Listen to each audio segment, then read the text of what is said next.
We are live from Wembley Stadium. It's fight week, and today is the Undercard press conference. With me, I have a man in a very intriguing fight on the Undercard. It's captured the boxing fans' imagination. Isaac Lowe, you'll be taking on Nick Ball Saturday night, Wembley Stadium, 94,000 people. Has it sunk in how big a moment this is for you in your career? Yeah, it's a bigger moment, but to me, it's just another fight. I've boxed all over the world. I've boxed in the MGM, I've been in Timor Centre, been to Vegas, been to LA. For me, I'm not looking at where it's at and what kind of occasion it is. I'm looking at Nick Ball, who I've got to beat in front of me. And after I beat Nick Ball, then I enjoy the occasion. Then it was all sinking. But first and foremost, my job's full on Nick Ball. Do you think the occasion might get to him? He's been boxing largely on smaller hall shows. He hasn't had too many fights on BT Sport yet. This is the big stage for him. Yeah, I've said this, and also for me. Even though I'm not trying to think about the occasion, it's 94,000 people. I think we're one of the chief supports, so there's going to be at least 85 in there, do you know what I mean? So it's who's going to handle the nerves the most. And obviously I'm experienced, I've boxed at higher level, I've been in big occasions, I've been at bigger fights, so I'm more relaxed even doing this to them, more relaxed. And it's how we can cope with it, do you know what I mean? Because as I said, come fight night, even myself, any boxer's going to be nervous going into the ring, but it's how you control the pressure, and it could be a difference in the fight, it could not be, it could pump them up even more. But we'll see on the night, and he's got to bring a good game, and I've got to bring a good game, and I think the fans are in for a treat. Well, look, a man who is used to this sort of pressure, being on the grandest stage of them all, headlining in Las Vegas, and of course he's headlining on Saturday, is Tyson Fury, good friend of yours.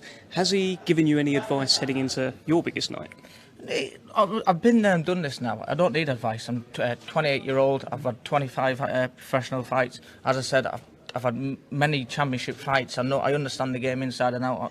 I'm relaxed, I'm cool. I know what to do. Do you know what I mean?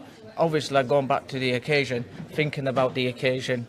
Yes, obviously, looking at the arena. Obviously, it's Wembley Stadium, it's England national football ground. It's a dream come true. It's amazing, isn't it? We've got to think what we're here for. We're here to do a job. And on Saturday night, you're going to see the best Isaac Lowe there is. What did you make of the press conference yesterday? Yeah, I thought it was good. I thought it was respectful, and I think that's how it should be. At the end of the day, they're getting paid a hell of a lot of money. Obviously, people want to see them punching shits out of each other and going on and making it. But at the end of the day, they're doing the professional athletes. Go there, respect each other. They're both world-class fighters. Go in there and leave it for the fight night. Then dust each other up and then hit each other. Do you know what I mean? Save all your energy now for the fight. I was a bit surprised. I thought it ended up being quite low-key, and there was a lot of hype around this. First time they were going to go face-to-face, and he gave him a little tickle. I mean, yeah, this that's is just Tyson. You just don't know. That's, as I said, even come on fight night, you can say he's going to do one thing, and then he comes out and do another thing. Where does that come from? Do you know what I mean? You just don't know with him. And he's just one of them characters. You don't know if he's going to have a laugh, is he going to be serious, what's he going to do? So it's all fun and games, but I expect fireworks on Saturday night. But with that in mind, you say Tyson sort of decides what he's going to do on the spot. It's sort of up to him to always set the tone. I remember the Wilder press conference, the third one. Wilder's sitting there with headphones on. He doesn't want to know, right? Doesn't want to engage. And Tyson gets up, starts calling him a dosser. He's walking around the stage, and by the end, Wilder's engaging with him, despite not wanting to. Tyson yesterday got up, said his piece. It was quite nice. He set the tone. So Dillian Whyte, he sort of danced to Tyson's tune. Of course. Listen, we all know it's how Tyson plays the game. If Tyson wants to said it be nasty, he said it to be nasty. If he said it to be nice, it goes to be nice. Do you know what I mean? So it's how he plays, and he come across respectful. So Dillian had to come back respectful, because if Dillian started, then Tyson was going to start, and it was going to go back and forwards. But at the end of the day, it was good. It was good for the fans. I think it was a fair comment by both of them, and I think the both of them's going to give it hell on Saturday night. Dillian looks in good shape. Tyson's in good shape, and I expect bombs from round one. But it's not going to beat me in ball. So yours is fight of the night, right? Still 1,000,000%. Is it a prediction of an Isaac Lowe and Tyson Fury double knockout? Is that what we're looking for? Well, that's what we're looking for. Every time we box together, we've been unbeaten. So please God that continues. We always perform good when we fight together. Even like when we train together, we push each other on. So we'll both be in them changing rooms on Saturday night, pushing each other on, revving each other on there. There's no doubt there's 2 WBC belts coming back home with us. Amazing. What's the camp been like this time round? It's like any camp. I've said this on the first one. Everyone asks me this, what's the camp like? Camp is camp for any boxer. Obviously, you can have niggles along the way, you have a couple of injuries, but you get on with it, it's camp. As long as we get to the fight fit, healthy, your weight's good, it's happy days, do you know what I mean? Obviously we have a bit of fun, a bit of banter, but it's like anything. You go to the gym, you come back home, you have your food, you go to sleep, repeat for 9 weeks. It's the same thing, but yes, it is what it is. It's boxing. You're pretty much a Fury now, aren't you? You're part of the family. No, I'm a Lowe. You are a Lowe. You're a Lowe. What did you make of John yesterday? I mean, that's where Tyson and Dillian were quite friendly. But that's what they're both professional, because Uncle John is high-tempered, and at the end of the day, it's his son. And it's like my father being here. You get emotional, and you want to stick up for your son. You know what I mean? And for me and my son, if something was going to happen to my son, I want to be jumping in before he does. Yeah. But Tyson handled him fair play to calm the situation before it got here. Because if that was a broke out yesterday, there'd been war in the year yesterday. Do you know what I mean? But fair play to them, they stopped it. And Uncle John calmed down. He understands a little bit, but it's emotions. It's a big fight. There's a lot on the line here, so it is what it's going to be. It's got that big fight feel, hasn't it? So when you were out there yesterday at Wembley Stadium, what was going through your head? Were you envisaging what it was going to be like when you ring walk? Obviously, I had a little look around and to soak it in, and you won't be human if you never you know what I mean, thinking I'm walking out here in front of 90,000 people to be shouting my name or shouting for anyone, do you know what I mean? So yeah, took it all in, took a deep breath and thinking this is my time to shine. I've always said, big occasions, Isaac Lowe will come the best, and if you're going to see the best Isaac Lowe, it's now, because you can't get no bigger than this. So we'll see if I'm good enough, if I'm good, what I think I am good enough to be at the world level and I can compete with them people. I need to be doing a job on Nick Ball and doing a good job on him. What are you expecting from him today at the press conference? I don't know. What can he say? Call me a few names. It is what it is. Do you think he will? Well, he might do, he might not do. I don't give a shit if he does or not. Do you know what I mean? It's only going one ear out the other. At the end of the day, it all comes down Saturday night. Do you know what I mean? He can say what he wants and do what he wants. I just feel he's got a lot of pressure on his shoulders now, because everyone's up to this big puncher, this new best British next prospect. But I've weighed it up. I can't understand. He's not. If he's so big of a big puncher, why is he only knocked 7 out of 14? Well, he's actually knocked 6 with one, got retired with a bad shoulder, and he never stopped his first 4. So if he's so much of a big puncher, why has he not done a bigger job on? And look, you probably know boxing better than me. You look at his list. He hasn't fought no one like Isaac Lowe. And we'll see when he's got someone there. When he hits, he's going to hit it back. When he hits 1, I'm going to hit him with 2. If he hits me with 2, I'm going to hit him with 3. And we all know what we get with me. So I hope he's trained well. I hope he's ready. And I expect the war, because I'm bringing it. Brilliant, Isaac. Well, look, it's been great talking to you. I think you've got a press conference starting very, very shortly. It's a big one. Go out there and enjoy it. Thank you very much. Thanks for having me on. Cheers.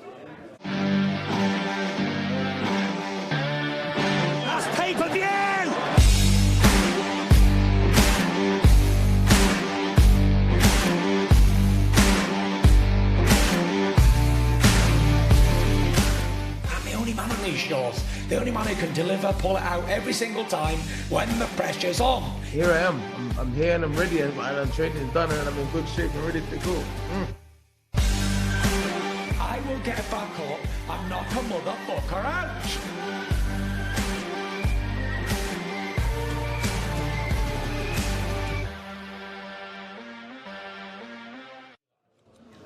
Look at this fella, the coolest man in the room, Royston Barney-Smith, about to box in front of 94,000 people. And look, you wouldn't think it. You just, what do you think say there? Too blessed to be stressed. Tell us about that. How cool are you heading into the biggest fight of your life? I'm not going to lie. Inside, I've got a few butterflies, but I believe in me, like in my aspects of boxing, that I can get the job done, and that's what it's all about, really. Have you been out on the pitch yet? I had a walk out on the pitch. It is breathtaking when you actually walk out a little bit onto that white platform and you have a look around at all the seats, not just the first few. It's just something else. When you signed with Frank, Frank was very hyped about you. Yeah. And he smiles every time he talks about you. Yeah, look, you're smiling now when I'm talking about it. Did you think that you'd be just boxing at Wembley Stadium after just a couple of months? Not really, no.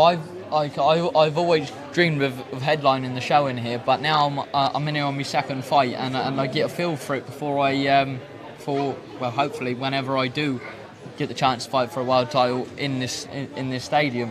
So it's nice to feel the buzz of it, be around other world champions, be around other great boxers, and just get used to it.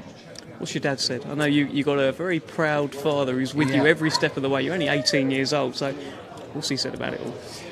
He's very nervous, but he's trying to hide it. Yeah. He's more like, I'm proud of your son, I'm proud of how far you've come so far, so quick, and he just wants me to stay grounded and don't let everything get too much for you, and just plod away and you'll do your thing nice and steadily.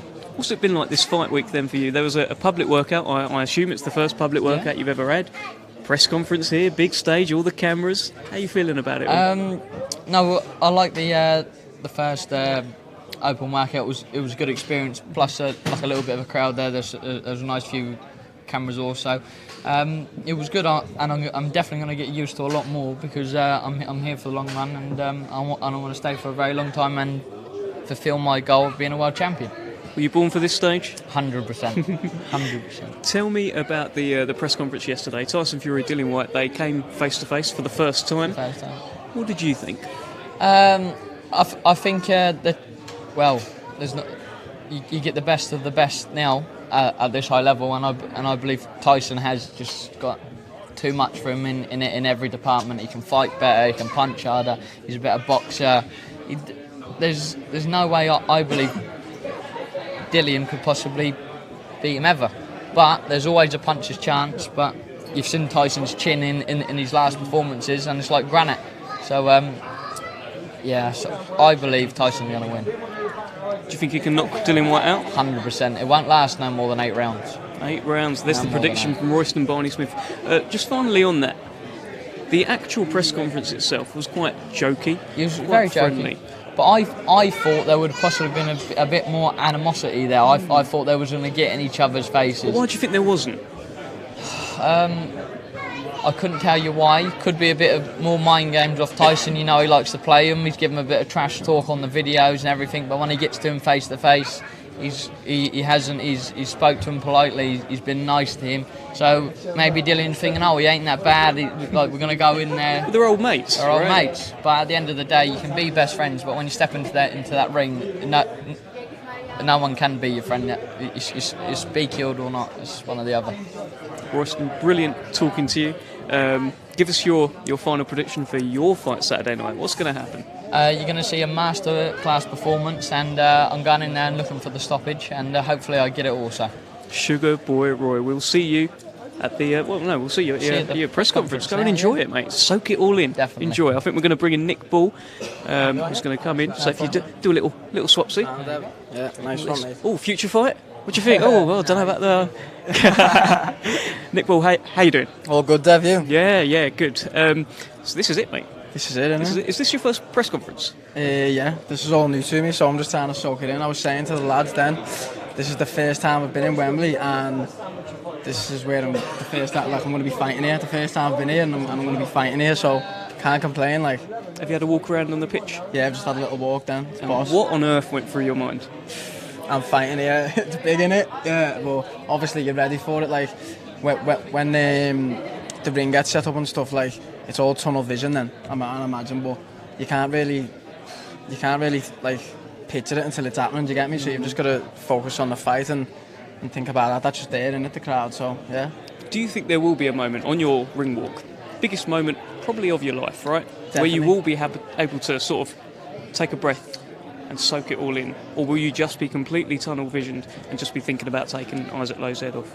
Yeah, a bit of both, to be honest. Yeah, I want to take it in and experience it all, because stuff like this, they can happen in a flash, and then you don't even remember it. Then on the videos and stuff like that, I want to remember it in my brain. Do you get me? So I'll be taking my time, but then as soon as I step through the ropes, that's when it's time to go. Well, I spoke to Isaac Lowe a little bit earlier. Yeah. And he's predicting 2 big knockouts. He's predicting that Tyson's going to knock out Dillian. Nice. And he's going to knock you out. Yeah. What do you think? Has he got them both right, those predictions? Definitely not. He might have one right, but he hasn't got the other one right. You know yourself that. But we'll see, innit? We'll see what happens Saturday night. Your trainer, Paul Stevenson, has described you as boxing's best-kept secret. He says the secret's going to be out on Saturday night. Is that how you feel? Definitely. I feel like it's my time to shine. I've been patient, waiting for this opportunity your whole life, really, innit? Let alone your boxing career. So I feel like if I can perform the way I'm going to perform on a Saturday night, and I know what I've got in me, just letting that out, and I feel like I'm going to blow up after this fight, definitely. Huge step up for you in terms of the opposition that you've boxed. Yeah. Where do you get the confidence that you can take such a big step to Isaac Lowe's level and come away victorious? I feel like I've always been this level. I'll be honest with you. I feel like I'm world level, me. Like these featherweights, like I haven't got my eye on the likes of the belt I'm fighting for. I've got my eye on like the world title. So he's just in my way, and whoever's in my way, I'm going to go through them. How do you think the fight plays out then? However I want it to be honest. I might come out and box. I can box. No one's seen me box yet. I might come out and box, show a few of my skills. I might come out in like my other fights and just run them over. But we'll just have to wait and see. Talk to me about the press conference yesterday. Tyson Fury, Dillian Whyte, face to face for the first time. Cheeky little tickle here, hand on the shoulder there. It seemed quite a bit of fun. Yeah, it was mad to be honest. I watched it. I'm going to be honest with you. I thought Dillian Whyte looked ready, and Tyson looked a bit not. Obviously, he's not scared or nothing like that, but looked a bit like, I don't know. Normally, he's a bit more like in your face shouting, and he just looked a bit respectful. But it's good to see, innit? Because they're both respectful, and then they leave the talking in the ring on Saturday night. That's what I'll be doing as well, talking in the ring. Do you feel as though they, I don't know, they sort of set an example to young professionals? This is how to conduct a press conference. Was that in the thinking at all? Do you think? It could have been. I don't really know. It was good. But were you expecting more? Were you expecting more sort of fireworks? Yeah, to be honest, I was. Was you? Yeah. I was looking at that. I mean, Tyson's been putting up pictures of Dillian Whyte wearing knickers and stuff like that. He's been goading him. He's been calling him a heavy bag on legs, etc., etc. And Dillian Whyte had been completely silent up until really this week. Yeah. So I thought it was all going to build up to a big explosion yesterday. Yeah, I did, and it weren't. It was just like it was normal, weren't it? Like they were mates, sort of. Yeah, it was a bit weird, but different, innit? It will be interesting. How do you see the fight playing out then, the main event? To be honest with you, Dev, I haven't really been focusing on it, you know. I've got enough to focus on, haven't I? So, just, I don't know, I can see heavyweight boxing, one punch can change it all, even in boxing can, but I see Tyson winning me, but Dillian Whyte, he's not shy, is he? And he's dangerous. So, and to be honest, he's a good body puncher, and Tyson's tall, isn't he? And his body's lined up nice for Dillian Whyte's body shot. So you never know, anything can happen. It's going to be a great night. Yeah.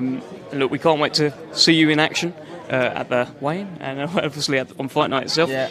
Go and have your first press conference. Go and enjoy it. Yeah. Take it all in and have a good week, mate. Yeah, nice good to see Dev. you, mate. Cheers.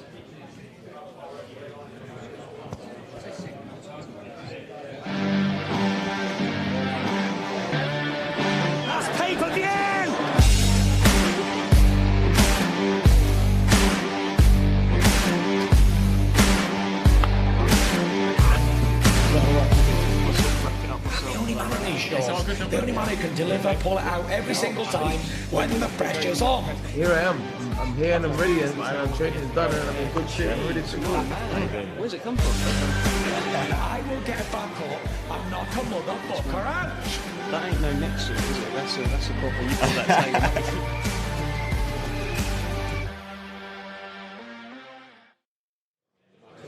Karol Itauma, clearly the smartest dressed man in the room. How you doing? Oh, good. Thank you. I gave it a little bit of try. Yeah, no, looking good, mate. I mean, is this your first press conference, or you had a couple before? Never had a press conference before, so this will be my first one, and what a show to be on. No, it looks tremendous. So you sort of just get you facing this way. You sort of nervous about it, heading into it, sort of all these cameras and that, or are you just cool? Do you feel you're sort of born for this? No, I feel like I'm just taking each step as it comes. New experiences for me, so literally just taking everything and soaking it up and taking it with me. Have you had a chance to walk out on the pitch yet? I haven't yet, no. I've literally just got it because I was watching Rico, my brother, in the European Championship, so that was his final. So he's won it. He's won gold. He's won gold? He's won gold. Brilliant. Four fights, four first-round stoppages. Mate, your little brother ain't so little, and he's an absolute monster, isn't he? I mean, how far can this kid go? So he's just won European gold, right? Yeah. How far is he going to go? He's going to go all the way. He's going to go all the way. Absolutely. What is in the water down in Chatham when they're producing Itaumas like this? I saw Lawrence Okoli put something on his Instagram story about you guys. What's it like being around him? Lawrence is such a humble, down-to-earth individual that has shown to everyone that he's at the world level and he's world champion, isn't he? So it's great to be around his presence, I guess, and really take his tips and take advice from him, because he is a world champion and he's number one. What have you made of the build-up to Fury Whyte? It's the main event tomorrow night. We had the press conference yesterday. Did you catch much of it? Obviously, I wasn't here yesterday. I did get some glimpse of it on obviously social media and that, and I'm excited. I can't wait, and obviously to be boxing on that show is wow. I'm grateful for Queensbury for producing and giving me this opportunity to go and compete. How do you see the fight actually playing out? So obviously in heavyweight boxing, we all know that one punch can change it all. I do believe that Tyson Fury's his skills and the way he does things are just far more superior. However, Dillian Whyte has got the heart, has got the hunger, and it can change it all in one punch. In terms of Tyson, how do you see him approaching it then? We've seen so many different versions of Tyson Fury over the years. When he beat Vladimir Klitschko, he was very fleet of foot, he was moving around, he was dancing, he was doing a lot of that, hands behind the back. The last couple of Deontay Wilder fights, he's bulldozed him. Absolutely. And he wasn't really dancing too much, he was just battering him. What sort of Tyson Fury do you think we'll see on Saturday? I don't think anyone can call it like that. That's what John said. John said exactly that. He said, I don't know. So yeah, I don't think anyone could call it, because obviously, like Tyson said it himself, Sugar Hill has implemented and brought a new side out of him. Well, not a new side, but perhaps a side that he hasn't had before. And it is devastating, like we saw in the 3 Wilder fights. So we never know. We never know. There was a comment yesterday that went around, one of the journalists, Gareth A. Davis. He said that he would back Dillian Whyte right now to beat Anthony Joshua, and that caused a bit of uproar on Twitter, a lot of social media, people saying different stuff. What do you think of that? What do you make of that comment? Once again, like I said, I'm going back to what I said with heavyweight boxing. One punch can change it all. Like we saw with obviously when the first time that Whyte fought Povetkin, and that sharp uppercut, bam, changed it all. Even Dillian Whyte he's winning, and then that one punch changed it all. So heavyweight boxing, that's all it takes, one punch. Whether it's Joshua that lands first or Dillian Whyte that lands first. Very diplomatic answer, Karol. What have you made of the silence of Dillian Whyte in the build-up to this? Is it something that you think he's benefited from in terms of not engaging with Tyson, not letting Tyson get in his head kind of thing? What do you make of it all? There's absolutely some sort of chess going on there, because I believe that's one of the things that life is. Life is a game of chess plus Monopoly, I say, but chess Monopoly, if that's what you want to call it. And there is a certain strategies that Dillian Whyte and Tyson are both playing. However, it could just be like he said, the training stuff, and making sure that his rest, his recovering, everything, mentally getting prepared for the fight comes first as a priority. So I don't really know. They used to spar several years ago. They've both got different versions as to what happened in those spars. And, it's probably 10 plus years ago. Yeah. Can they read anything into it? Because you get one school of thought, which is sparring, and it was all those years ago. But at the same time, it's still the same person, right? It's still the same guy, and you're going to fight him, and you've got something in your head of, I've done this to him before. Can you read much into sparring? That is a very good answer. Question. Q&A. That's a very good question. But the thing is, like you said, it was years ago. Yeah. And 1 year, 2 years, 3 years, X amount of years, builds up and compounds. That completely can change a fighter. So someone that boxed a certain way 1 year, by year 4, they would have excelled and progressed and all the improvements. So I don't think you can take that little, the default, I guess. However, overall, I think it can be a completely different fight. I guess it's better than nothing at all. They've got some collection of data, sure. right? So there's something he's going to some make. Substance. Exactly. There's going to be certain moves here, certain moves there. He said something that I'm hoping isn't true, Tyson, right? He said it at a launch press conference. He said it this week. He's doubled down on it. He said it to me yesterday in an interview. He says this is his last fight. Yeah. He's going to retire. What do you think? I did watch an interview with him that he done yesterday. Was it my one? Sorry? Was it my one? Yeah. No, I don't think. I should have watched. Okay, yeah, sorry. you can watch that one as well. I'm gonna watch that one as well. However, in this interview, obviously, he's going back into the thing that he doesn't want all of this, in terms of the everything that comes with it. And he loves the sport, but he hates the things that come with it. And from that point of view, that standpoint, I completely understand him, why he would say this is his last one. Because it can probably get overwhelming at that level. You know, he's at the top of the pinnacle of the sport, and all the attention, everything he's getting, it can get overwhelming. So if it is his last fight, I completely understand. Yeah. And but it's just, you know, Saturday tomorrow or Saturday night. It's just, you know, give it his all, I guess. Well, this is it. It would be a grand stage to end on. He's talked about how he wants to delete all of his Instagram, all of his Twitter and all of that and just come away from it all. You're a young pro coming through. Your profile is growing. How are you dealing with the pressures of social media? Are you getting any stick or how's it all working out at your end? Do you know what? I don't... Like, you know me a little bit now, Dev. Like, I have all these perspectives and mind things that I take into my arsenal and live my life by. So, for example, like, most people aren't happy with their life, so how can you expect them to be happy with what you're doing? Most people don't like themselves, so how can you expect them to like you? So I don't really pay too much attention to what people say on social media, because to me it's relevant. I don't even watch most of it. What I do care about is what my family and my circle, my inner circle think. I think that's what's important.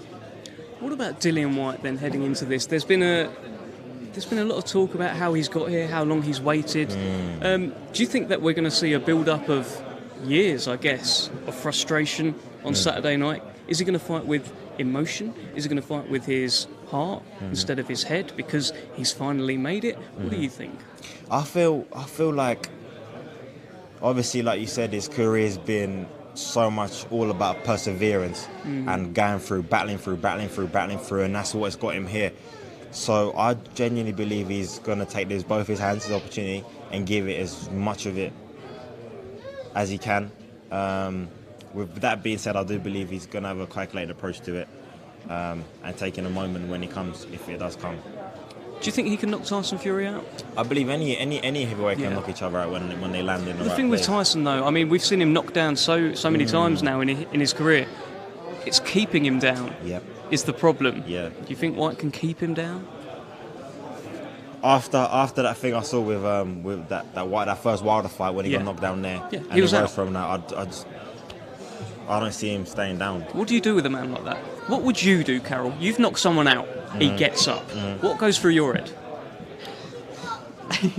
Damn. But from then it's just all about doing what you've done again and doing it again and keep doing it and sticking to the same game plan that works. 100%. Look, Karol, pleasure talking to you. You've got your first big press conference coming up. Go and enjoy it. Good luck. Thank you, Dave. I appreciate it. Cheers, mate. And we're going to bring in Ben Davison, a very qualified voice in this fight, a qualified voice in Fight Week. Ben, how you doing? All good, thanks, mate. You? I'm good. Firstly, what did you make of the presser yesterday? Impressive. I think both guys handled themselves well. I think that there was definitely the possibility of both teams kicking off if we're being realistic, but I think it was handled really well, and that's the main thing. Were you surprised that there was no, other than the John and Dean stuff at the end, that it was quite sort of friendly, quite jokey? They were laughing at each other's jokes. I wasn't expecting that. Were you? I didn't really know what to expect. I think nobody did, and that built the anticipation for the press conference. And I'd say the same again tomorrow. You know, I wouldn't be surprised. You never know with Tyson. He may be, but he will plan ahead and say, "I'm going to be respectful and make it respectful at the press conference, but away and I'm going to stick it on him," just to play with their mind. You just never know what you're going to get with him, and that's part of the master games, mind games that he plays. So would that happen in the past? Obviously, you're a key part of his resurrection. Would he say to you, "Look, at this press conference, I'm going to do this X, Y, Z"? Give us an example. Yeah. So for example, the very, very first time him and Deontay Wilder come face to face in the build up to the fight was actually Good Morning Britain. And that Good Morning Britain, it was very respectful every time they walked past each other, purposefully over nice. And then, the first press conference, it was a bit of needle and ended up a little bit pushing and shoving. That's right. Amazing picture there with Frank in the middle. That's right. And then, Tyson was planning ahead in the car saying, at this one I'm going to be nice, at that one I'm going to stick it on him, then I'm going to twist it and be nice again, then I'm going to stick it on him again. Just keep him guessing all the time, so he never knew what to expect. So do you think there's a chance that ahead of yesterday it was right, I'm going to be nice to him at the presser, just you wait till the weigh-in, I'm going to stick the nut in or something like that. Do you think that could have happened? I wouldn't be surprised, but I personally, I think that they both understand that there is actually a real chance of it kicking off if both fighters did get at it. So I do expect tomorrow to go, respectfully and peacefully. Well, it nearly did kick off yesterday. With John, with Dean, what did you make of that situation? Look, it's family members, isn't it? And it's close personnel, and there's a lot of emotions that go through for the boxers and for the team and the families, of course. And I'm sure Dillian surrounds himself with similar type of characters that are, quite fiery and ready to go in game. And I know Tyson's team, and I know that they're the same. So there is the possibility that if it kicks off, they're all big guys, and it could cause a real problem. And I think that Dillian and Tyson are aware of that. I think deep down, when there's sort of a bit of animosity and a bit of selling the fight, let's put it. Sure. Often that'll happen when deep down they know it's not really going to kick off too far. But I think that both sides know that it could really turn into a real problem. They were, for a moment there, they were on the same team. They were both like, look, back off, calm down. They were on the same team trying to calm the whole situation. They were peacemakers. Imagine that. But because I think that deep down they probably both know that if it did kick off, there could be some real trouble, and it'd be a very hard brawl to stop that. So I think that they're both aware of that, and obviously they both want to make it to the ring on Saturday for this biggest event in British boxing history. Brilliant, Ben. Look, I could talk to you all day about this. I just want a quick prediction. What's going to happen? I really don't know how the fight's going to play out, but I favour Tyson to win via stoppage. But whether it's a boxing masterclass or a bit of an action-packed fight, I'm not too sure at the moment. Brilliant stuff, Ben. Thank you for joining me, and good luck with Royston Barney-Smith this weekend. Thank you. Cheers. We'll cross over to Joe Ankia. Arrived a few minutes late, so we apologise for the delay. Well, hello, ladies and gentlemen. Thank you all for joining us on the Undercard press conference for a fantastic night of boxing that we're all really looking forward to. My name's Jo Ankia, and I'm joined by the 4 opening fights for the televised section, starting with the free-to-view fights with Karol Itauma and Royston Barney, here to my right. And then the pay-per-view kicks off at 7 p.m. with Tommy Fury and David Adeleye. 94,000 people in attendance, a record at Wembley, a European record as well for a boxing fight. And these gentlemen will have the most incredible opportunity to showcase their talents to the world. So let's begin by having a chat with Francis Warren, who, of course, has been integral at putting this show together. Francis, we had a successful press conference yesterday. Dillian Whyte showed up. Tyson Fury and himself, they had some laughs. They exchanged a few words. There was a bit of animosity towards the end, some banter. It's all coming together. There's been some last-minute changes, but you and your dad seem to have pulled it off. How are you all feeling? I mean, it's been a great week so far, I think. And yesterday's press conference, it was great to see Dillian here. Both guys seem in pretty good spirits, and I'd rather focus on the positives yesterday than the 30 seconds of where it nearly went a little bit. But I think on the whole, this week has been very intriguing. I thought all the guys looked fantastic at the workout on Tuesday, and the reaction from the public and the press has been fantastic. I want to thank all you guys for giving it your wholehearted support this week as well. And looking forward to a fantastic undercard on Saturday as well with these guys that get to be showcased on the biggest stage in world boxing. Tell me a little bit about the thinking behind the undercard. We've got 7 fights on television. The type of fights you wanted to put on and the type of boxers you wanted to give this huge opportunity to. Well, it's all about showcasing the best talent we've got, from within our stable, and I believe as well, certainly in this country and maybe beyond. It's we've got some fantastic young talent set up on this table, some future world champions sitting here, and it's really a good opportunity for them to set a mark as to where they are in their careers, and obviously to look around Wembley Stadium with all those fans in there to give them something to aspire to, not just winning a world title, but maybe one day being here themselves.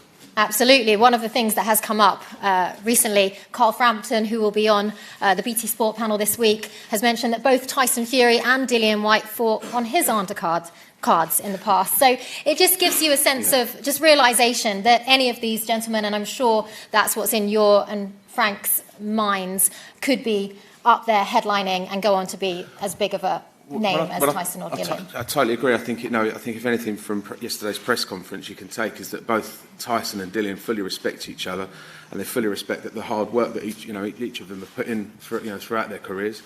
Ups and downs and lumps and bumps the whole way through, but to be where they are on Saturday surely must it must rub off on these young fighters that are here today. And make the most of it, guys, because it's going to be one hell of an event. Absolutely. So let's turn our attention to the first televised fight of the evening. Karol Itauma, on my left down here, Youth Olympic gold medalist, decorated amateur, unbeaten professional, a light heavyweight 4-round fight against Poland's Michael Siach. Karol, first of all, how does it feel to be opening the televised show? Big responsibility. It sure is. Like, for example, looking back at it now, I joined Queensbury 2 years ago now. We'll be 2 years this year. And they've been nothing but good to me and my team. So I'm grateful for the opportunity that they've presented to us. Thank you, Frank. Thank you, Francis. And thank you to all the Queensbury staff, because it is something I'm going to take with both my hands. And, it's going to only push me forward. OK, and you've had 4 stoppages in your last 6 fights, quickly becoming known as a powerful boxer. Michael Siach from Poland. Polish fighters can be aggressive. What kind of fight are you looking for? What kind of statement do you want to make? Yeah, so each fight I just feel like I'm getting better, I'm getting bigger, I'm getting stronger.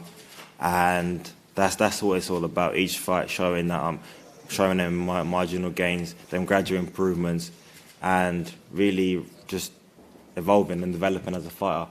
Because that's what each fight you can only do. You can only take one step at a time, one fight at a time to really progress. And, when it gets on the title levels, that's when we're ready to take it all. Well, Francis and Frank clearly have big hopes for you. One thing we've talked about before is visualization, which I know is a key component of your success. And I can't think of anywhere bigger than to visualize, any bigger moment than walking out in front of almost 100,000 people at Wembley Stadium. Tell me about the visualization component and what you've been doing to get ready for this fight night. For this one, for example, like you said, Wembley and walking out there. I've never been to Wembley before. This is not my first time to actually be in there, to even box here. It really is something that I'm going to cherish, and it's going to propel me forward. But I think that's what it's all about, doing and being in these positions now, so that when we are there, headlining one day ourselves, it will be nothing new. Have you visualised the knockout? How does it feel? It feels great. Oh, obviously it does feel great. Excellent. OK, let's move now to our next boxer, who will be fighting on the free-to-air section between 6 and 7 p.m. Glittering amateur here, double, back-to-back European youth schools champion and a European bronze champion as well. Royston Barney-Smith, who is also trained by Tyson Fury's former trainer, Ben Davison. A lot of people have very high hopes for you, Royston. Your first career professional fight was at Wembley Arena.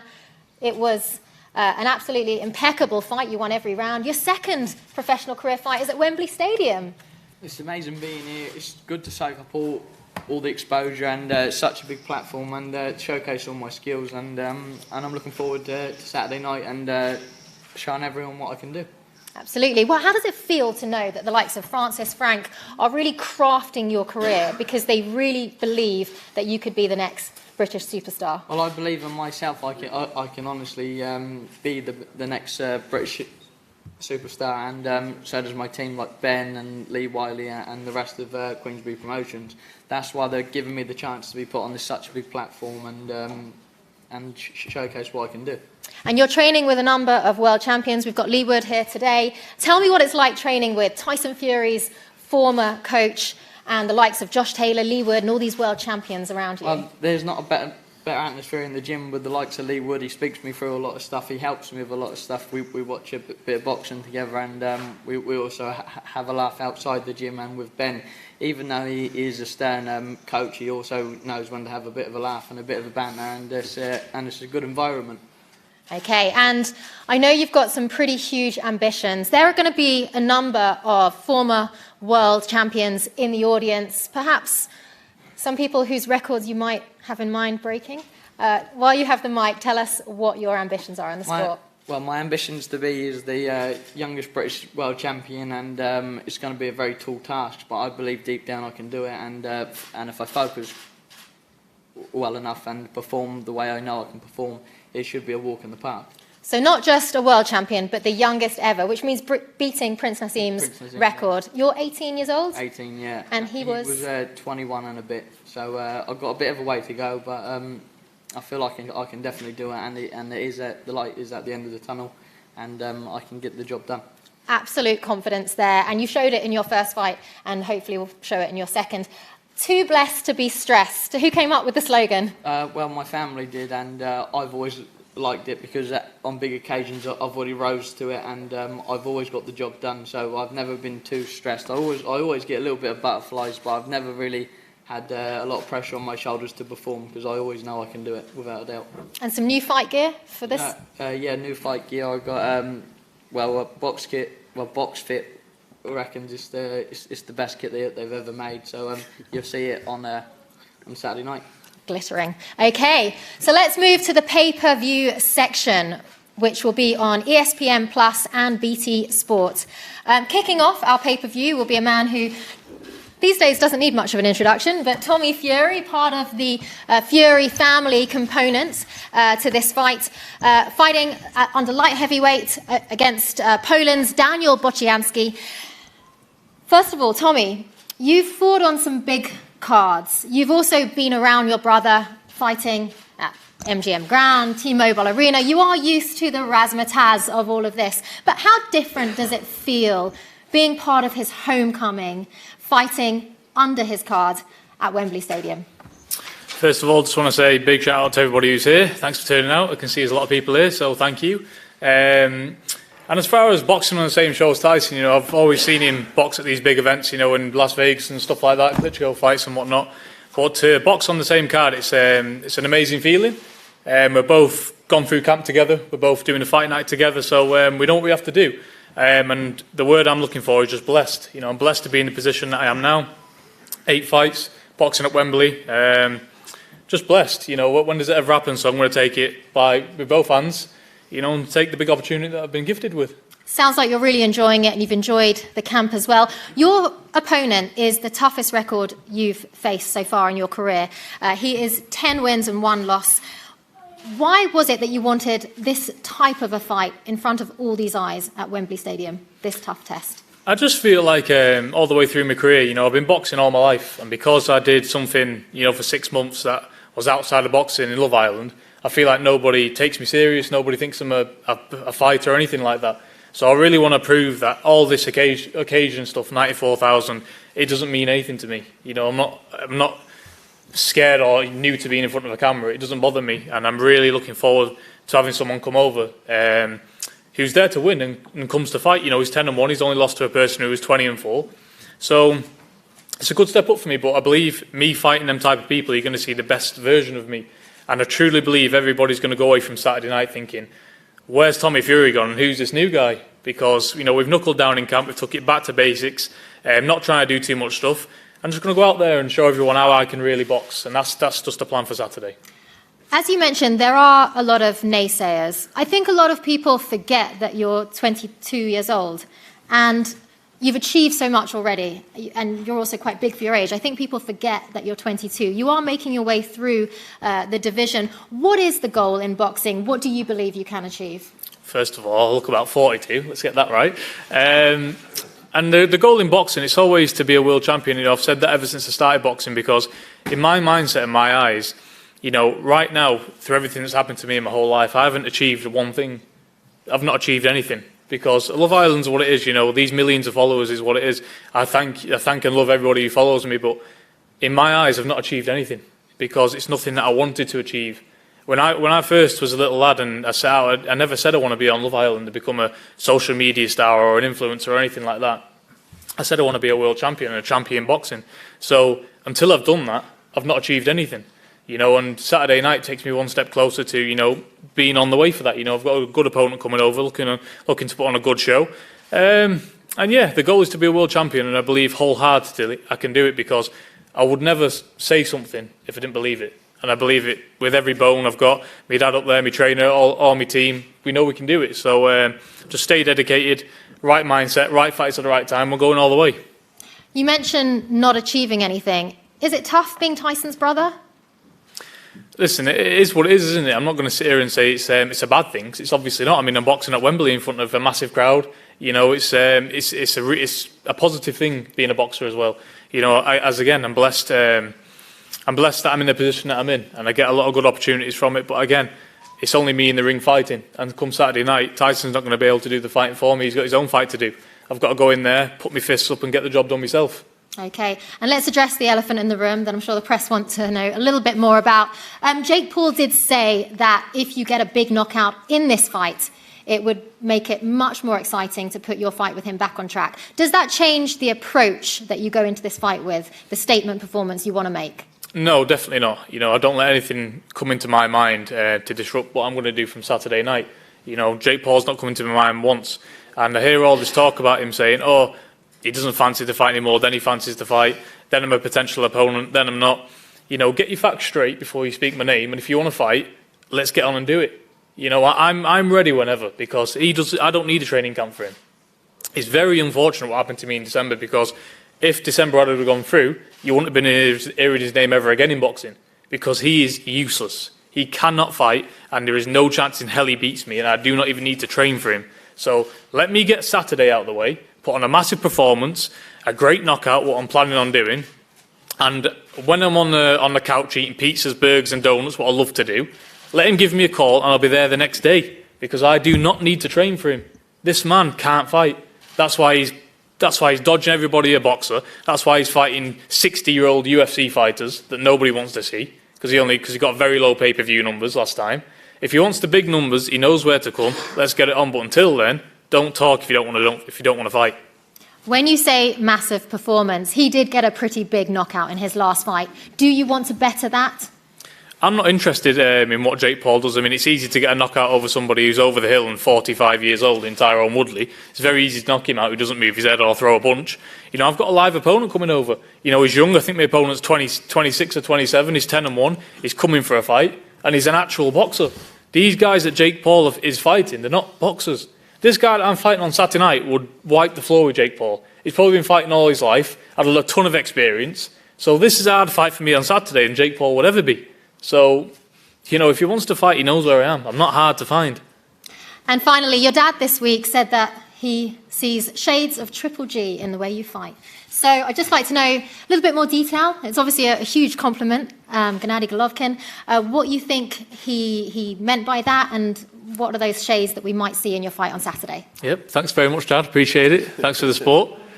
Thank you, yes. And that literally comes from what we've been seeing in the gym. You know, David's been in camp, David's been watching me spar, and I've been holding me home with some very, very good fighters. And in sparring, you know, when I take that in Saturday night, when I take sparring into the ring, you're going to see what I can do.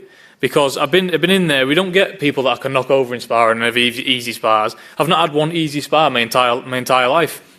15 and 16 years old, I was sparring Tom Aspinall, who's now number 2 in the UFC or something like that. I've been full trade-offs with him, and I was about 10 stone.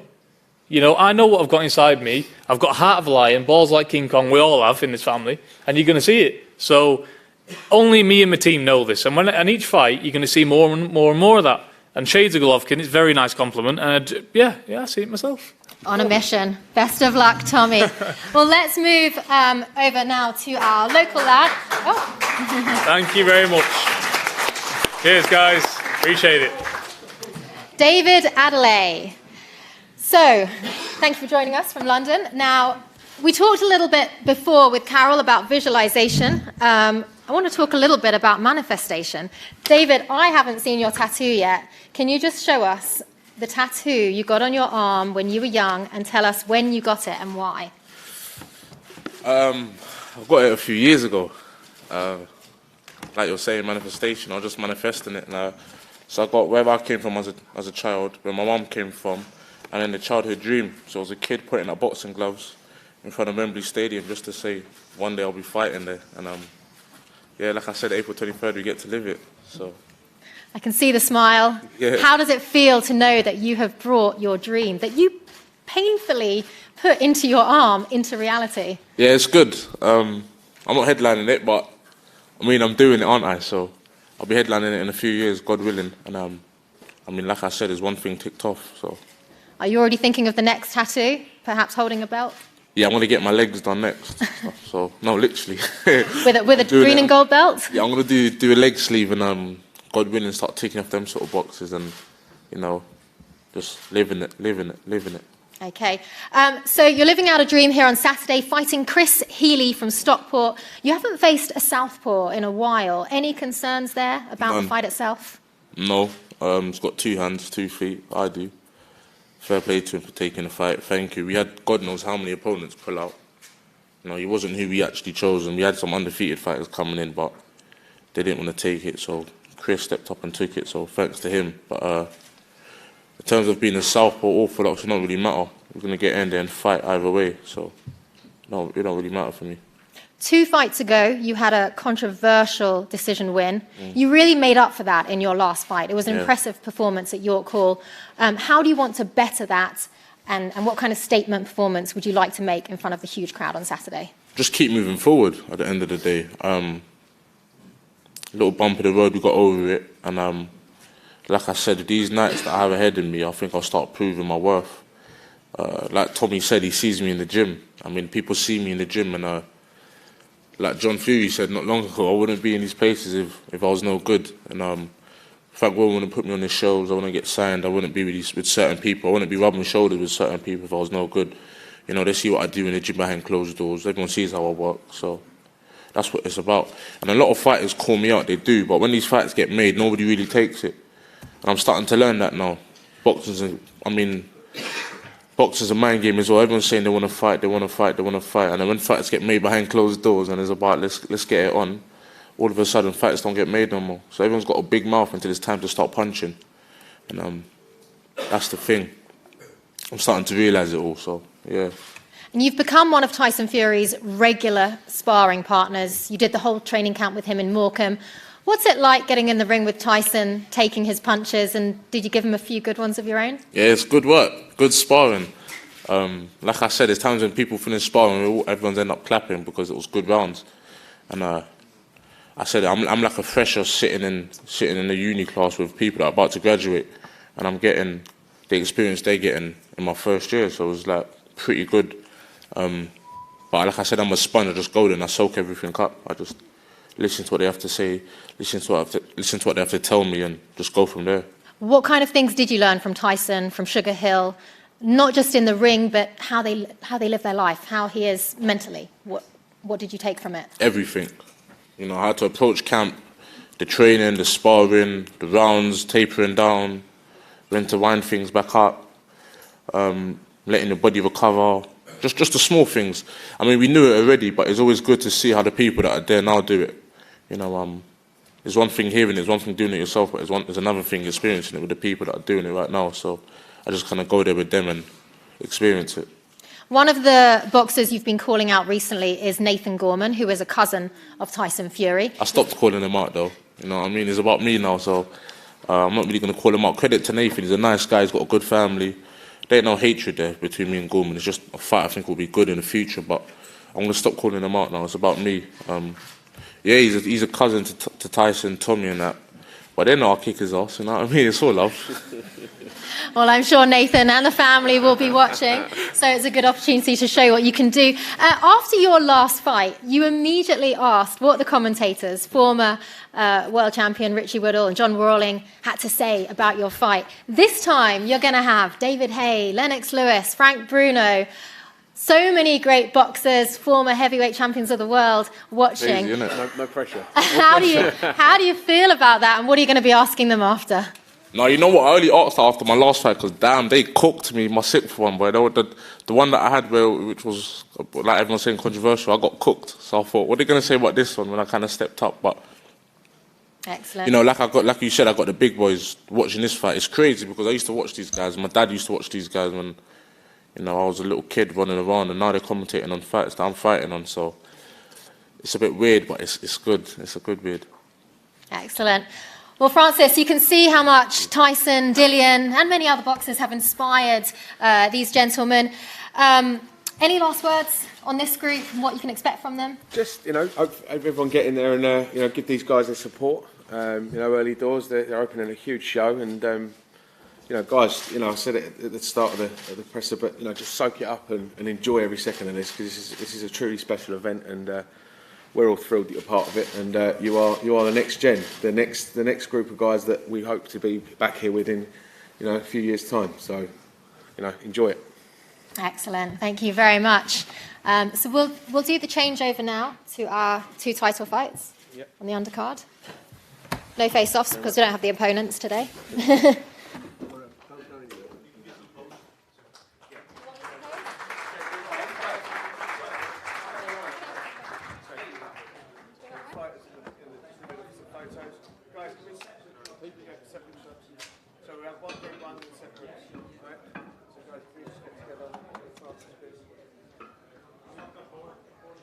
Take a step forward, guys. Perfect, thank you. Fine.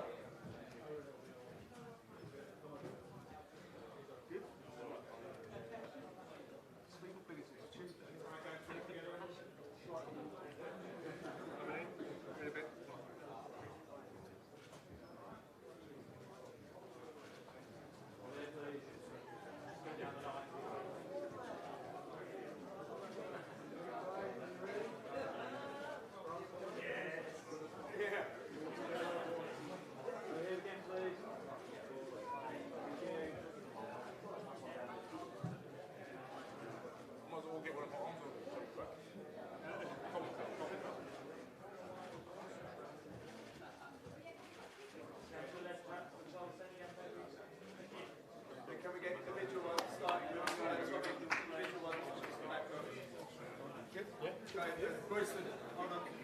Individual ones now, please. So Sorry? Yeah? Just individuals. You got it? That's great. Good. I'm going to picture of that.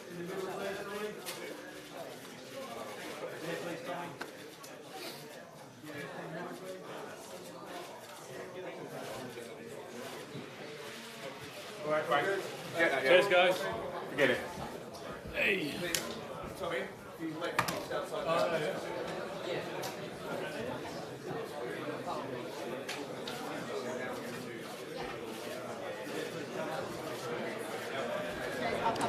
That's part 1 of the undercard press conference, concluding here at Wembley Stadium.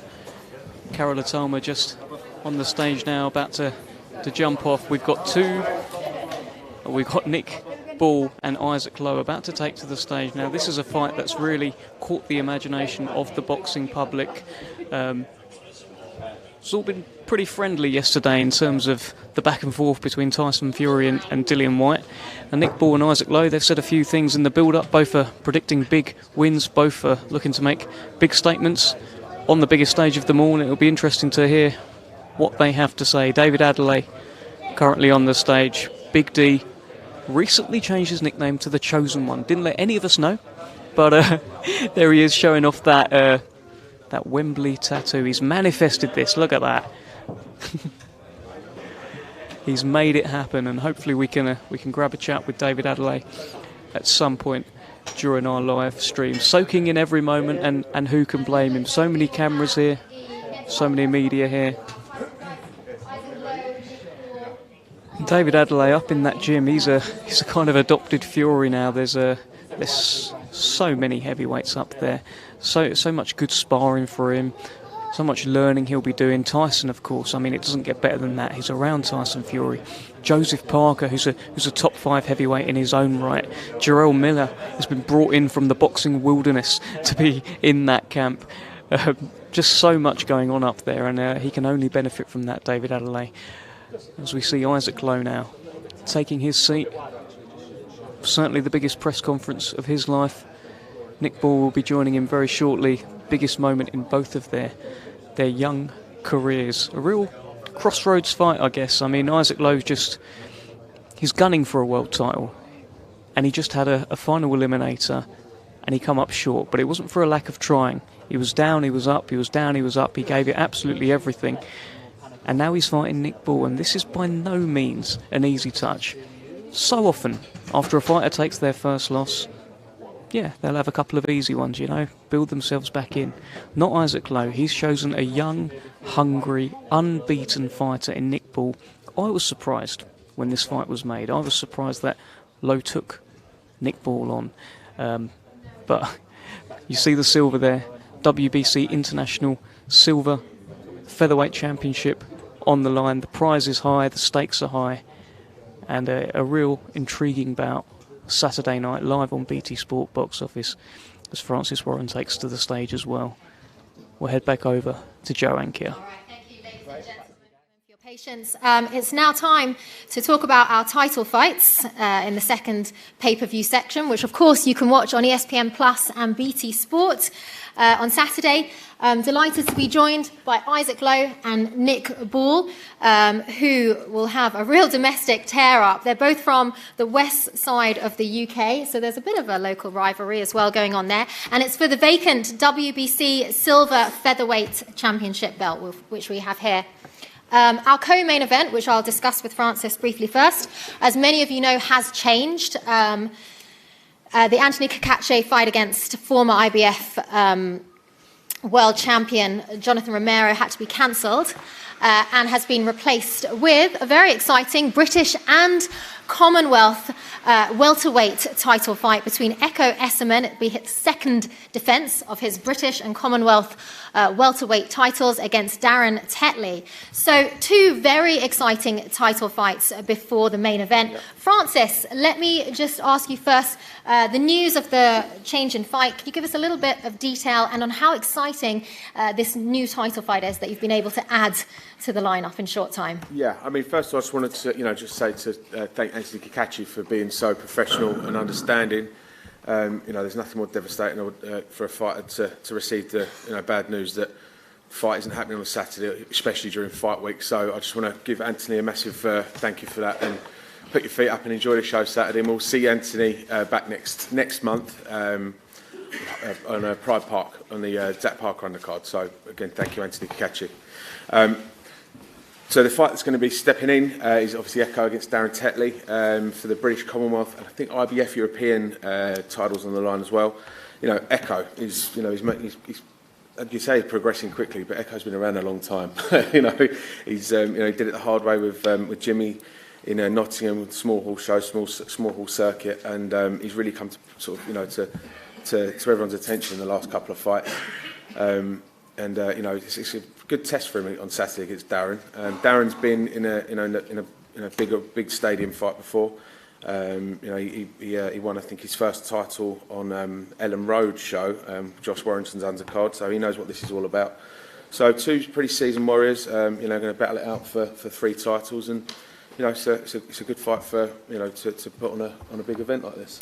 When did you let them know that they were going to be fighting this weekend? I think it was the fight was made for next week anyway, so they're both in great shape. It's not we've just they've stepped up and both have passed the checkways, and we let them know. I think it was yesterday morning. So they've stepped up and really come in and seized the opportunity.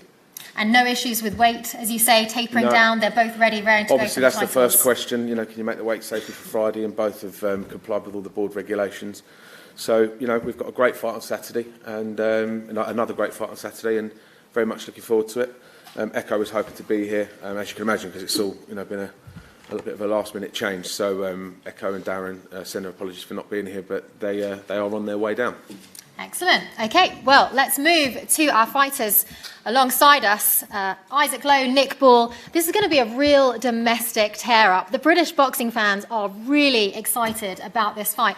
Let me ask you, Isaac, first of all, why do you think the British boxing fans are so excited about this particular matchup? I just think how both styles clash. The print's on the tin, basically, innit? You know what I mean? He comes forward an aggressive fighter. I come forward an aggressive fighter.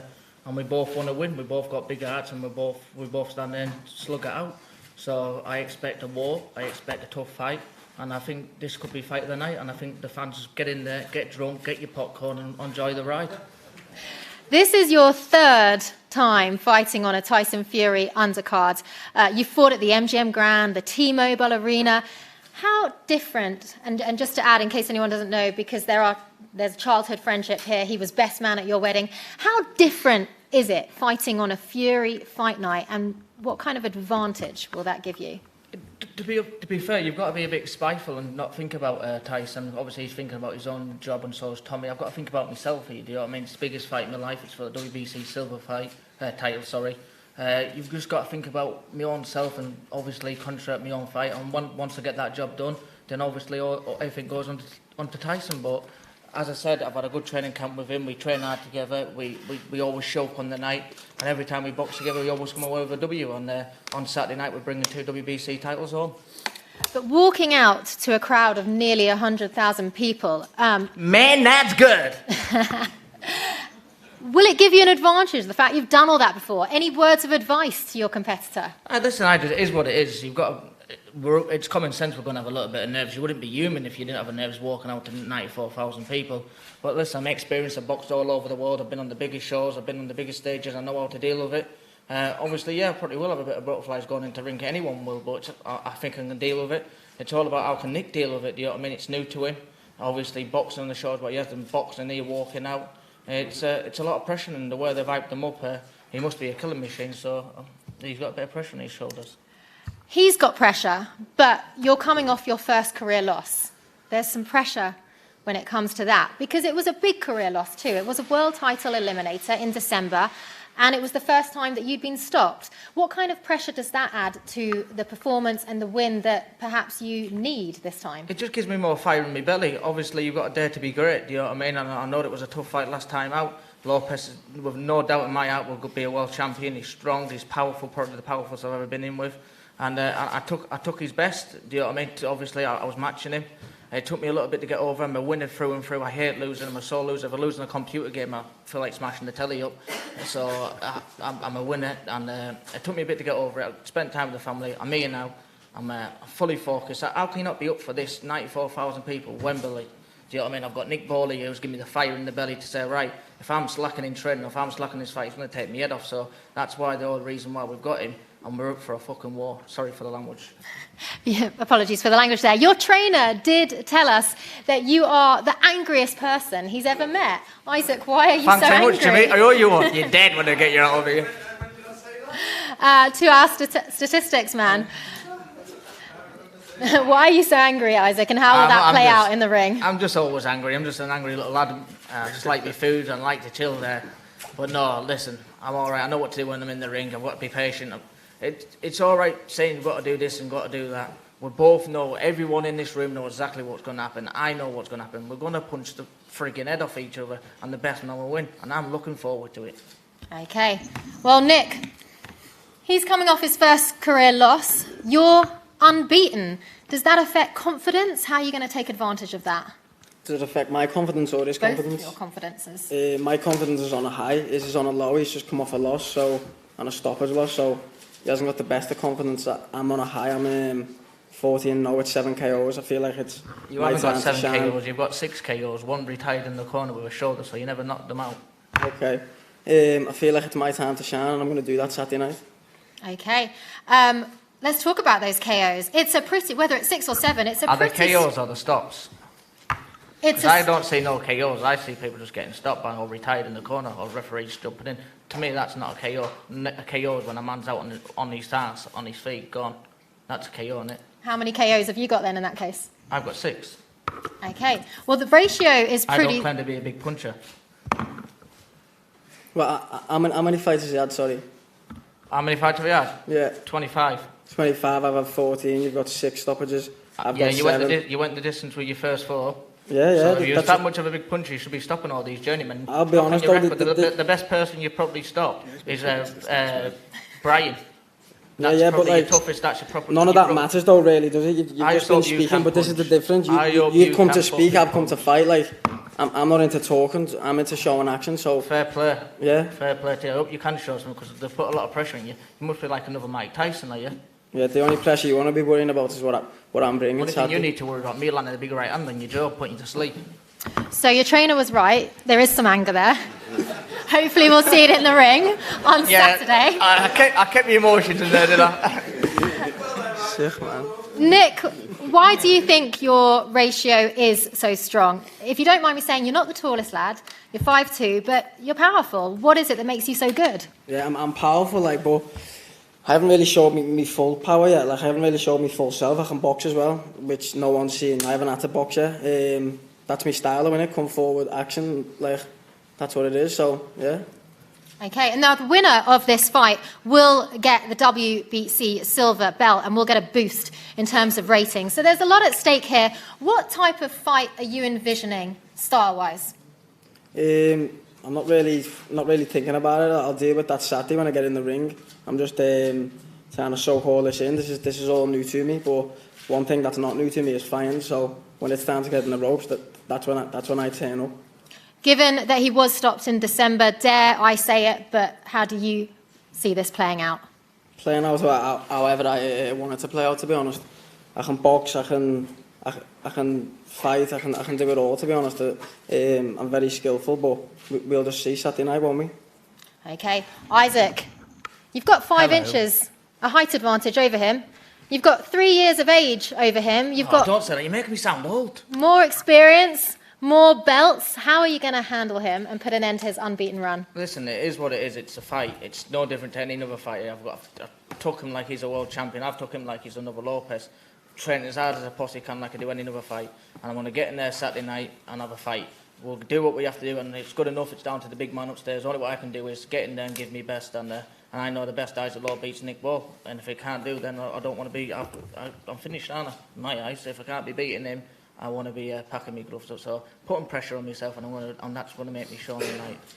Is that how much the loss in December has changed your mentality, that you feel that this is a do-or-die fight for you? Yeah, of course it is. Listen, as I said, I'm not here to lose. I'm not here to take part in losing. I don't lose.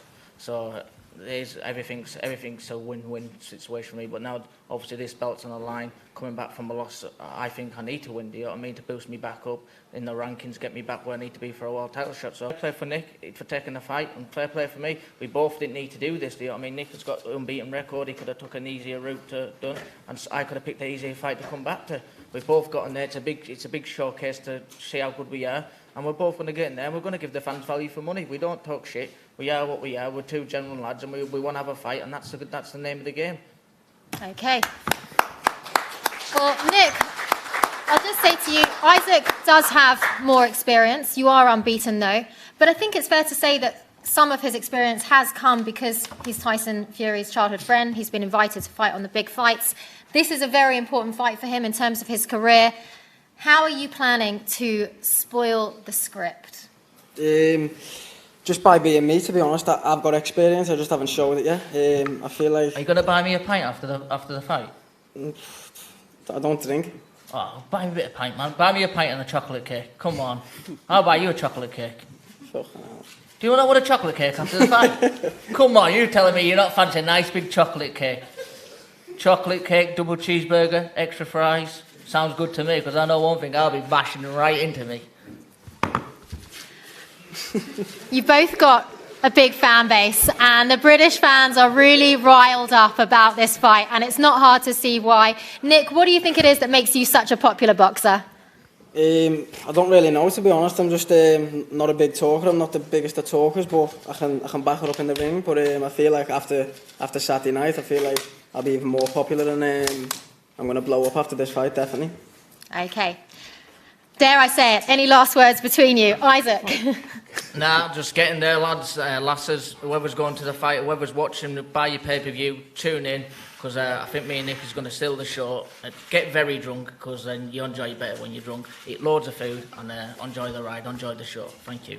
Nick, any last words? No, just thanks to all of the support and all my sponsors that's making it happen, and thanks to Frank and Francis for getting me this big opportunity. Okay, and Francis, a very exciting fight on our hands. Clearly a big domestic tear-up. Your thoughts on what you're expecting? Well, I don't think I can add much more to these guys. What they both said. Come on, Francis. Especially come Isaac. Come on, man. Listen, Isaac's obviously, he's coming off a disappointing night in his last time out, and he wants to, to right the wrong. This is a big opportunity for both guys to fight for a very high-ranking title. Nick, he's a new kid on the block, and he wants to show everyone he belongs in this sort of level. And Isaac is a high level fighter. He's a very, very experienced guy, and he probably thinks he's probably been maybe should fight at a higher level. But Nick's there to prove otherwise. So it's going to be a fantastic night, fantastic fight, and best of luck to both guys, and may the best man win. Absolutely. Should we do some face-offs? I think so. Don't scare me now, Nick. Whatever you do.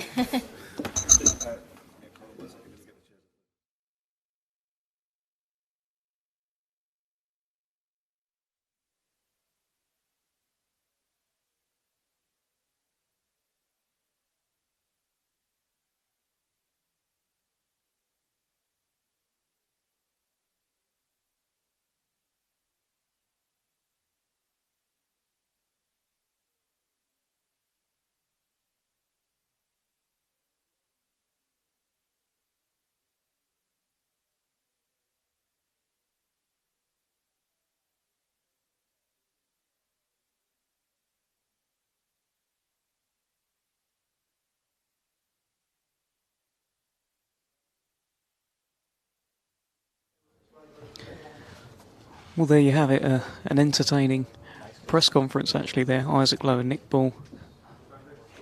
Let's see the face-off.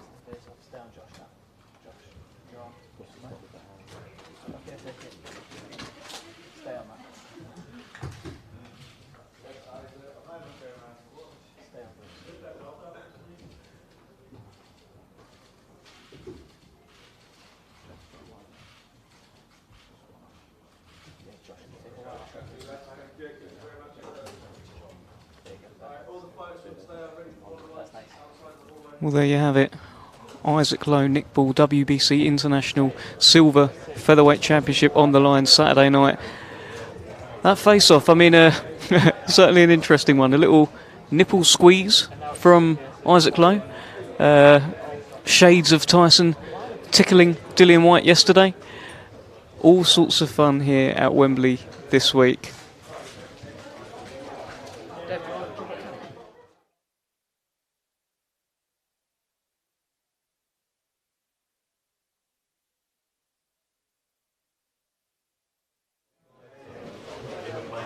Well, there you have it. Quite an entertaining press conference. As far as I'm concerned, I'm quite hungry after hearing some of that. I bet you're hungry as well. I want cake, I want burger, and I'm actually going to have it right now because I don't have to make weight. These fellas do. We'll see you tomorrow for the weigh-in. We'll be live, and I'll have Big John Fury with me. Fight week festivities continue. Thanks for joining us. Oh, hold on. Oh, okay. No, we're still live because I've got Big D, a.k.a. The Chosen One, a.k.a. Mr. David Adeleye. How you doing? Good, man. How are you? I'm good. You enjoying this, soaking it all in, this big stage? Yeah, man. It's a good opportunity and it's a good experience for me, and getting to live the dreams. I can't really complain, can I? I think I'm the only one in the whole building that hasn't really seen your Wembley tattoo. Can you? Yeah, go on. Go on. Let's show them as well. So here, talk us through it. Oh, so here at the bottom, I got where I came from, which is obviously Portobello. I got where my mum came from, which is a woman in the shape in Nigeria, and then I got a kid putting our boxing gloves in front of Wembley Stadium to show the child a dream, and yeah, I get to live it. Incredible! Look, you manifested it. Yeah, literally. Have you got any other cheeky ones that you've manifested? No, not yet. I'm going to start my leg sleeves soon, and then that'll be like different sort of things. What's on there? Have you got in your head? Can you tell us? Just titles that I want to win, and sort of stadiums I want to box at. So God willing, I get to start living them dreams as well. Well, you need to come through Chris Healy on Saturday night. Yeah. What do you make of this fella that you're boxing? Don't know much about him. I heard he was a good boxer, good amateur. But we all are. I mean, hence the reason I'm in the position I'm in. I was a good amateur as well. But we'll go in there and we'll see. I mean, credit him for taking a fight because he's not who we wanted to fight. So everyone's turning down fights with you at the moment? About 14, I think. We had a lot of opponents turn fights down. Right. Why is that, Big D? Why do they not want to fight you? I don't know, because everyone talks a good game online and everyone says certain things online, but then when it's time to get fights done, nobody really wants to fight, so it doesn't really make any sense to me. So But yeah, I mean, credit to Chris for taking the fight. And I think he's better than his record suggests. He doesn't really look the part, but he's a good fighter nonetheless. I got nothing bad to say about him. Do you know what I mean? I'm gonna go there, stop him, and then go on to the next. I think he took the O of Jonathan Pilata, who's a Queensbury back. No, that was Danny Whitaker.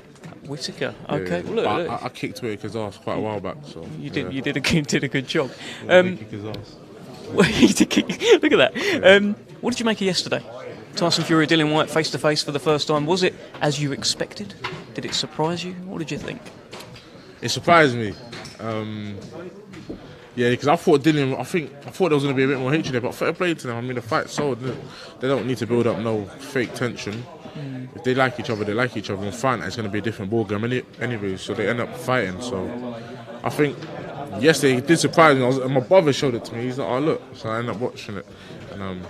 But it was interesting. I love Big John. Yeah, I knew he was going to say that. Mate, he's just always on. He's amped up. He's ready to go. Yeah, no, I like John and I like Dean as well for Dillian, because listen, they're the same people. The love that Dean's got for Dillian's the same love John's got for Tyson. I've got people like that on my side as well. You know, my older brother and whatnot's like the exact same. But thanks be to God, they've never had a problem in boxing where anyone mom's had to kind of step up. So it's all good. What do you think we'll see when they go face to face tomorrow? Will it be more of the same? Will it be a little tickle, little arm on the shoulder? I think it'll be all right. Yeah. I think they'll be cordial. I think they'll be I don't want to say well behaved, but I think they'll be professional. Is that because the teams around them being maybe a bit too amped up and they have to set an example to not take it to the next level? Yeah, and boxing nowadays has changed. It's not the same thing it was all these years ago when Mike Tyson was raging and everyone wanted to see some sort of anger and aggression. Boxing's changed now. It's a bit more like the more angry you are, like the worse it is. Yeah. But I mean, everyone loved boxing back then when everybody was angry. So why don't we go back to them times and actually build fights up? Look, maybe you're the man to take us back to those maybe times. Maybe I am. Listen, I'm going to bring in Francis, and look, good luck to you. Thank you. Well done on a nice presser. Appreciate and it, yeah, good luck Saturday night. I'll see you tomorrow. See you then. Take it easy. See you then. Let's bring in. Let me introduce him. Go on, bring him. Go on, tell us. Here we have the next gen, the man taking over, Francis Warren. Thank you. Very kind of you, my friend. There you go. I'll see you soon, yeah? See you later, Big D. I'm all right, mate. How are you after that? What an introduction that was. The next gen. I know. Well, I did it to those guys. So, yeah. You know, it's it's fun. That was good. It's quite an honour actually doing this today. So you know, it's a big deal, right? It's a big deal. It's fantastic. This is what we do it for. Biggest show you've been involved in? 100%. I think probably. Second to this has probably got to be Kazaki Kessler. Obviously, Kazaki Hopkins out in Vegas was a hell of an experience as well. But we could sort of rattle them all off. But don't mind doing them all at once. Let's get in there. What did you make of the Nick Ball, Isaac Lowe press conference? It was quite fun at times. I think Nick looked very, very calm, very collected, very confident. I'm sure there's some nerves there somewhere. And Isaac probably is, he's a complete opposite. They're polar opposites, aren't they? I mean, he's a very, very lively character. He's been there, done it, I suppose, up to a certain level. He's a former BC international champion, boxed on some, Tyson's big shows, but he got caught by a very, very good fighter in December. He showed a lot of heart in that fight. He showed some serious balls, and so Nick knows he's going to be in for a tough night. This isn't going to be, he's been knocked out in December, so Nick's going to walk straight through him. Nick's got power, but Isaac's got serious ring craft and some big balls on him. What did he say? What did Tommy say? Balls of King Kong. Balls of King Kong. Yeah, we all have something like that. Yeah. Well, let's talk about Tommy then. I mean, he said that Daniel Bosianski would beat Jake Paul because Daniel Bosianski is a proper boxer and Jake Paul is avoiding fights with proper boxers. What do you make of all of this, and what do you think heading into Saturday night he's got to prove? Well, I think with Tommy, he's always got that social media spotlight, and you've got we know what it's like when if we make a fight, we think we call them trade fights, don't we?